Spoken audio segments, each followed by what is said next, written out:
Hey everyone, this is Mr. Ference. We are going to continue our examination of one-dimensional motion. Today we're going to look at a topic called kinematics. This is a way of describing motion using math or equations that a lot of the time will be simpler than using a motion graph. I want to give you a quick overview of the vocab in today's lecture.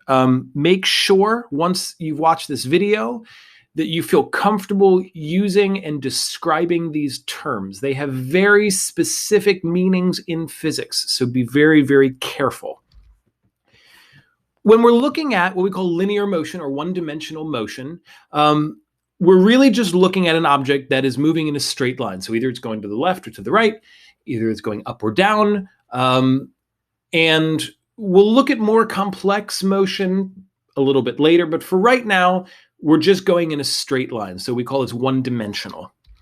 There are quantities in these situations that we have to pay attention to. The first is time. Obviously, it's just the time that this object is traveling for. Usually, we measure it in units of seconds, but we could use different units of measurement and convert back and forth between those. So that's why we've been practicing our unit conversions. We can also measure distance or length, which is just how the distance that an object travels. In science, in physics, most of the time we'll measure that distance or length in meters, centimeters, kilometers, but we can use other units of measurement if we want. We measure them using a ruler or a meter stick or a tape measure. And in our everyday lives, as Americans, the system of measurement we use is called the English system or the imperial system. But in science, we use SI because that's what every scientist in the world has agreed to use so that we can communicate and share our work. It is helpful as you go forth in this course to start getting into the habit of thinking about how big a meter is. It's a good way to just sort of mentally check yourself and make sure that your answers make sense. So a meter is a little bit bigger than a yard. There are unit conversions I'm putting here for your reference. Don't worry about these too much. The only three that you're going to have to use a lot are these top three with meters, kilometers or kilometers, millimeters, and centimeters. These are on your formula sheet, so you don't need to memorize them, but you're going to be using these three often enough, you'll probably just get to know them off the top of your head just from sheer use. But these others are, again, just for your reference. So, like I said, these vocabulary terms have very specific meanings in physics.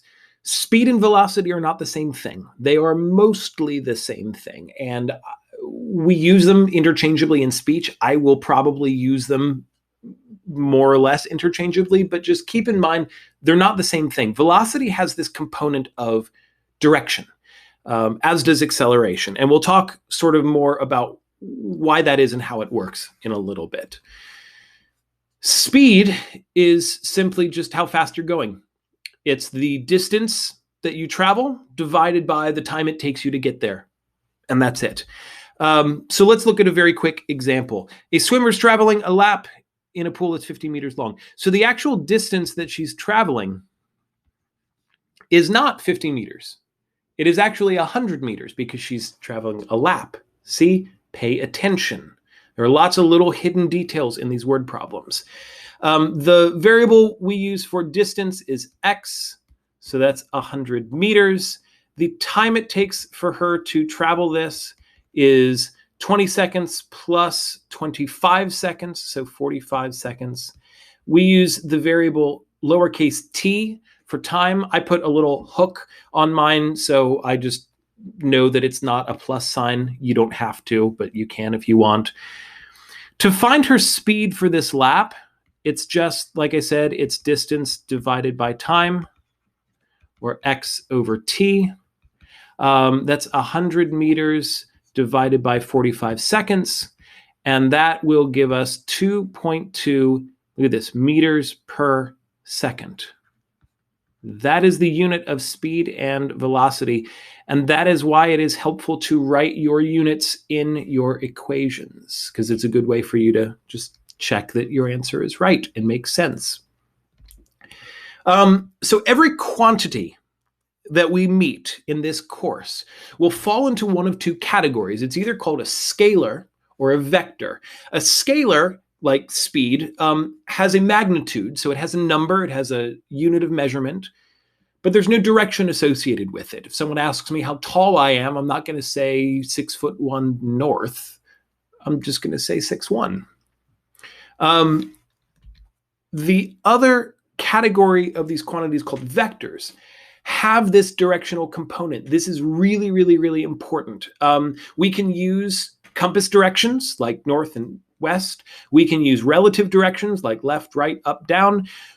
What you'll also see frequently is that we can use positive and negative signs. So if I'm going in this direction, I can say that my velocity is +5. If I'm going in this direction, I would say that my velocity is -5. I'm still going as fast, but I use those positive and negative signs to differentiate the direction that I'm going, and that's actually going to change my math. So be very, very, very careful of these directions. The first vector that we'll talk about is displacement. This is kind of like distance, but distance is a measure of just how far you go. Displacement is actually a measure of where you are compared to where you started. Okay, so if you run a lap around a track, the distance you travel is a 1/4 mile, but your displacement, if you go all the way around, come back to where you started, your displacement is actually 0. Like I said, it's going to make a big difference in your math. So pay very close attention to which of these terms we're using and directions and all these other details, because they really do make a difference. Like I said, in this first unit, we're just going to look at motion in a straight line in one dimension. So it's easy to actually visualize a number line. So we'll say, it's moving in the positive x direction or the negative x direction. Often we'll say it's, to the right is positive, to the left is negative, but you can switch that up if you want. Same thing with vertical displacement. Up is generally the positive y direction, down is generally the negative y direction. But if you want to have that be reversed, you can. It's up to you. So when we're looking at velocity, this is different than speed because we have to take into consideration the displacement, the direction, all that stuff. Our average velocity, and just a note here that this only tells us our velocity over a certain period of time. It doesn't tell us our velocity at a given second or a given instant. Average velocity is calculated just by displacement over time. So this is the change in our x divided by the change in our time. Okay, so this triangle here is delta. This is the Greek letter delta. It is used in science to denote change. And we can rewrite it as this. So this is our final x coordinate minus our initial x coordinate. This is a 0, not an O. This is called x naught because naught is a British English way of saying 0. And English physicists started calling it this, and everyone else said, hey, it's a good idea. I'll start calling it the same. So we call it x naught or t naught. That just means the x coordinate at time 0, or the time at time 0, which most of the time is just 0. But anyway, it's our change in displacement divided by our change in time. But our velocity could change. And when we have a changing velocity, we have what we call acceleration. Acceleration generally in everyday speech means getting faster, but acceleration in physics, since it's just changing, could mean slowing down. It could mean changing direction because velocity also has that direction part of it. But let's look at this table here and just sort of try to get our heads around it. This is data for a car that is accelerating from rest. So it starts at time zero with a velocity of 0 meters per second. But as time goes on, its velocity increases. So at 1 second, its velocity is 10 meters per second. At 2 seconds, its velocity is 20. You get the idea. So when we're looking to describe the acceleration of this car, we would actually describe it as 10 meters per second, if that makes sense. What I mean is, for every second that passes, our velocity is increasing by 10 meters per second.